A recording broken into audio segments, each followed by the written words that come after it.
In this week's workshop of Apocalyptic art, we will be starting seedlings and potting potats. I would like to start my workshop with a land acknowledgement. We acknowledge and humbly recognize that we are living and working on Turtle Island in Takaronto, the traditional, current, unceded territories of the Haudenosaunee, Huron-Wendat, Seneca, and Ojibwe Mississaugas of the Credit River First Nations. Here's a little background info about myself.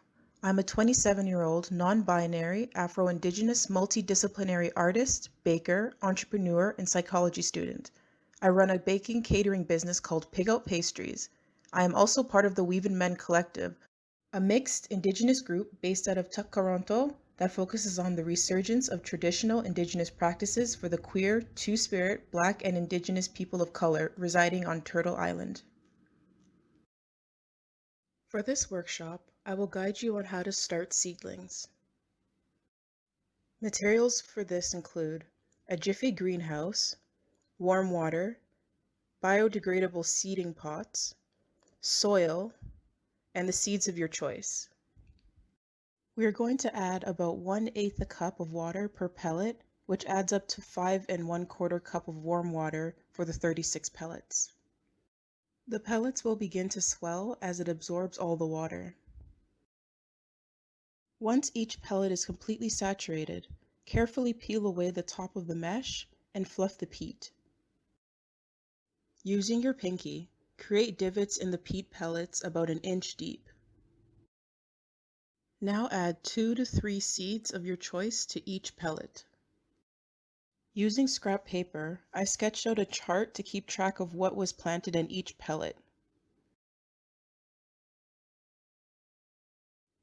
Cover the greenhouse and leave it in a warm and sunny place along the windowsill. Once all the seedlings have sprouted, prop open the greenhouse lid. As the sprouts reach over 1 inch, you can remove the greenhouse lid. When it's time to transplant, dig a hole deep enough to cover the top of the pellet. Gently press the soil around the pellet to secure it, and water it. Next, we will be seeding in mini pots. Now for seeding the mini pots, just fill the pots about 3/4 high of soil. Make a divot with your pinky in the middle of the pot. Add 2 to 3 seeds into each of the divots and cover with soil. Water the pots enough to saturate and leave them in a warm and shady spot. If you notice the soil dries up, just water it again. Within a few days to a week, the seedlings will sprout. Once they're ready to transplant, dig a hole deep enough to cover the top of the pots. Gently press the soil around the pots and water. Now, we're going to work on the potats and pots.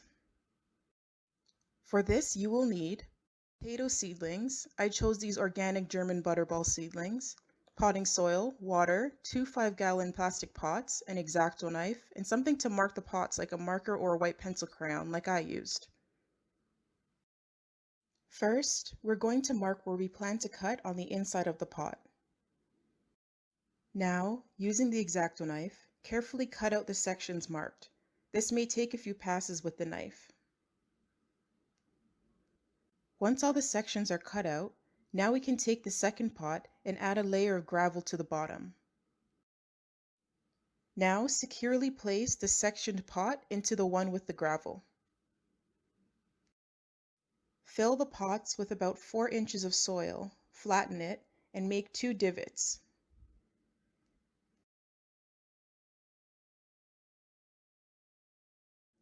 Pick 2 really good seedlings and nuzzle them in the divots with the sprouts facing upwards. Add another 4 to 6 inches of soil to the pots. Get some water and saturate the soil. Once you see the water seeping out from the bottom, then you know it's good. Just leave the pot in a sunny spot and watch it grow. As the leaves and stalks start to grow, add some more soil to the pot. Be sure to add enough soil to cover all the leaves. Once again, saturate the new layer of soil added. I ended up adding some organic fertilizer, crushed eggshells for calcium, and coffee grounds for added nitrogen. The potatoes are ready to harvest once they flower. Apocalyptic Art hosts sessions every week till July 7th on Thursdays at 5 p.m.